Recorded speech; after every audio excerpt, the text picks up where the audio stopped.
সেটা কি এখন বসেন, পরে সুন্নত পড়ার সময় দেওয়া হবে, বলে না? আপনাকে কে অধিকার দিছে আল্লাহর ঘর? আমান আযলামু মিম্মান মানাআ মাসাজিদাল্লাহি আন ইউযকারা ফিহা ইসমুহু, ওর চাইতে বড় জালিম আর কে?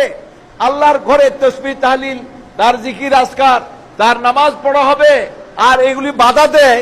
এরা লাল বাতি জ্বালা। আবার কি আপনারা লাল বাতি লাগিয়েছেন নি? হ্যাঁ, ইন্নালিল্লাহ। এটা আজকে ভাগিয়ে ফেলবেন, খবরদার। লাল বাতি নাই, লাল বাতি মানে মানা, খবরদার, মানা করা যাবে না। কোন সময় মানা করবেন আপনি? আমার কন যে অমুক সময় মানা করবো। মসজিদে ঢুকলে প্রথমের কাজ কি? এটা তাহিয়াতুল মসজিদ। সুন্নত নবী সাল্লাল্লাহু আলাইহি ওয়াসাল্লাম মসজিদে পড়তেন না, বাড়িতে পড়ে আসতেন।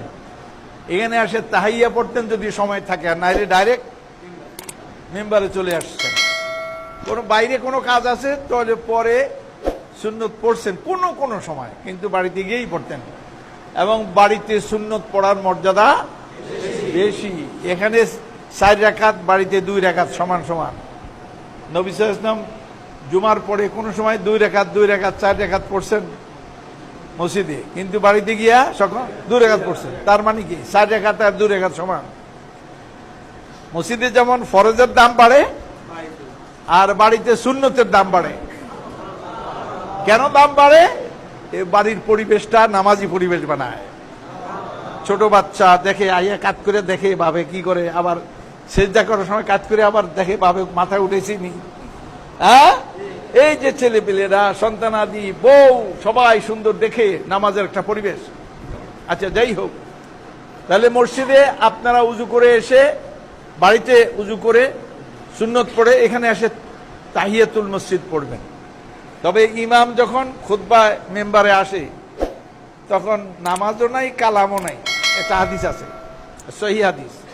তাহলে কি করবেন?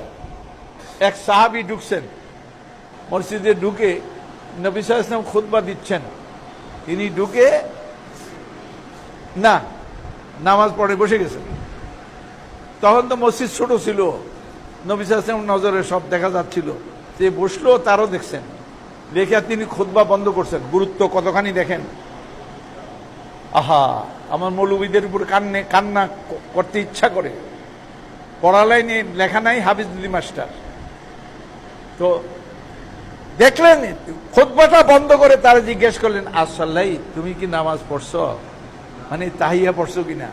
তো লোকে লা ইয়া রাসূলুল্লাহ। তিনি বললেন, কুম, দাঁড়াও, ওয়ারকা রাকাতাইন, 2 রাকাত আগে মারো। ঠিক আছে, ওয়ারকা রাকাতাইন। এরপরে তিনি আবার খুতবা যেটা বাকি ছিল এটা কমপ্লিট করলেন। তাইলে কতখানি গুরুত্বপূর্ণ হলে তিনি খুতবা বন্ধ করে লোকটারে জিজ্ঞেস করলেন আর আদেশও করলেন।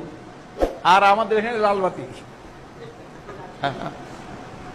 আবার কোন সময় পরে ওয়াজ করতেছে, এসে বসেন, শুনেন, পরে সুন্নতের সময় দেয়া হবে। আপনার কি শ্বশুর বাড়ি এটা? আপনার বাপের বাড়ি? আপনারে কে এখতিয়ার দিছে? এটা আল্লাহর ঘর, এটা নবীর তরিকা অনুযায়ী চলবে, আপনার তরিকায় না।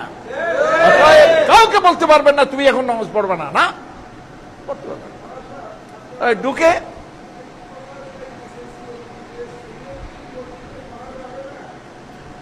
এইটা নামাজের শেষে প্রশ্ন থাকলে করবেন, এখন না, এখন শুনবেন।